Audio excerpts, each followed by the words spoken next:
Hebreus capítulo 2, versículo 3. Como escaparemos nós se negligenciarmos tão grande salvação, a qual, tendo sido anunciada inicialmente pelo Senhor, foi-nos depois confirmada pelos que a ouviram. A Bíblia nos ensina que Deus quer nos salvar das trevas e nos transportar para a luz, a sua luz. Ele quer nos salvar de uma vida egoísta, de ódio, para uma vida altruísta, de amor. Então, meu querido amigo, neste texto, o escritor bíblico está falando desta salvação de Deus e ele chama esta salvação de tão grande salvação por algumas razões. A primeira delas é por causa da pessoa que realizou essa salvação para nós, por nós, em nosso favor. Jesus, o Senhor Jesus. O escritor bíblico chama Jesus aqui nesse versículo de Senhor, capítulo 2, versículo 3. Mas ele chama Jesus de Senhor no capítulo 7, versículo 14 deste livro, no capítulo 13 deste livro, versículo 20. Jesus é o Senhor e Ele é o autor da nossa salvação.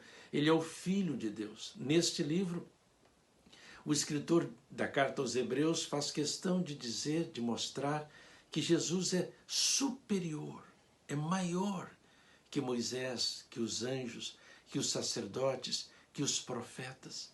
E é por isso que esta salvação é tão grande, é tão extraordinária, de dimensões que vão além do nosso entendimento, da nossa compreensão. Primeiro, em primeiro lugar, por causa da pessoa que realizou essa salvação. Superior a tudo aquilo que nós podemos conhecer e que conhecemos na Bíblia e no mundo. Em segundo lugar, porque a salvação de Deus, ela cobre não apenas o nosso presente, ela cobre os nossos erros de ontem, de hoje e de amanhã. Deus apaga os nossos pecados, os nossos erros cometidos contra Ele, contra o nosso próximo e contra nós mesmos ontem, hoje e até mesmo amanhã. Esta salvação é grandiosa porque ela não é apenas 50%. Deus não diz na sua palavra, olha, eu vou fazer 50% da sua dívida, vou pagá-la, e o restante, os outros 50% você vai quitar. Não. Ele quita, ele paga, ele nos resgata. Sua salvação é 100%. É 100%. A outra marca desta salvação que é tão grande é porque essa salvação é de graça. Você não tem que pagar coisa alguma por ela. Você não compra a salvação com dinheiro, com obras, não. O apóstolo Paulo, na sua carta aos Efésios, capítulo 2, versículo 8, ele diz, pela graça sois salvos. Isto é, não é pelas minhas obras, não é pelo meu dinheiro, não. Mas isso não significa que essa salvação não tenha custado coisa alguma para Jesus, para aquele que a operou, que a realizou.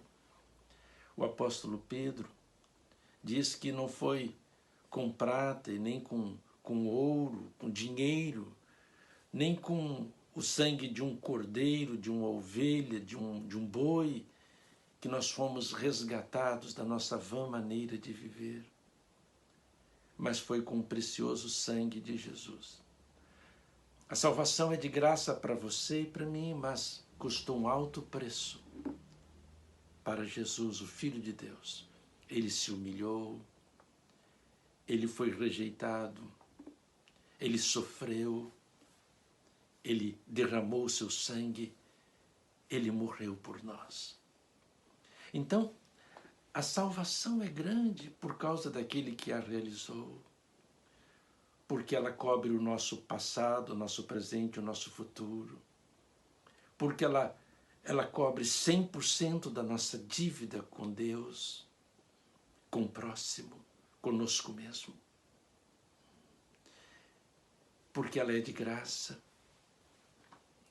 E você então poderia me perguntar, então, por que nós corremos o risco de desprezar, de negligenciar tão grande salvação? Podemos desprezar esta salvação, perdê-la, por algumas razões. A primeira delas é porque nós somos falhos, nós somos tolos e pensamos que somos inteligentes por causa do nosso orgulho, da nossa presunção. Nós somos cegos e pensamos que vemos. Somos surdos e pensamos que ouvimos. Fazemos escolhas erradas. Por isso que nós podemos desprezar a salvação de Deus, negligenciá-la. Podemos negligenciar essa salvação, desprezá-la por causa do mundo, da pressão que o mundo exerce sobre nós.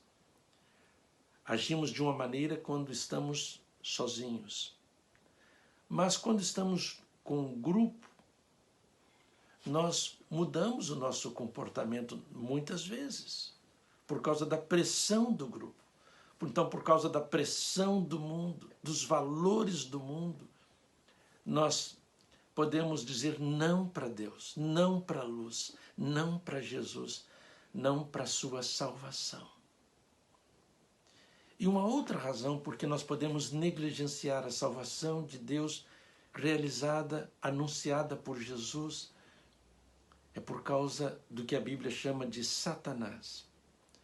Paulo, em sua carta aos Coríntios, diz que ele é tão sagaz que ele pode se transformar em um anjo de luz.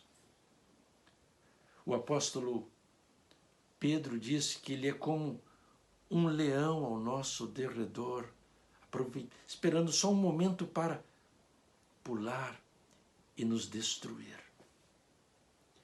Na carta aos Efésios, o apóstolo Paulo diz que o diabo, Satanás, ele tem ciladas, armadilhas, e ele pode pegar a você e a mim de surpresa, quando nós menos esperamos.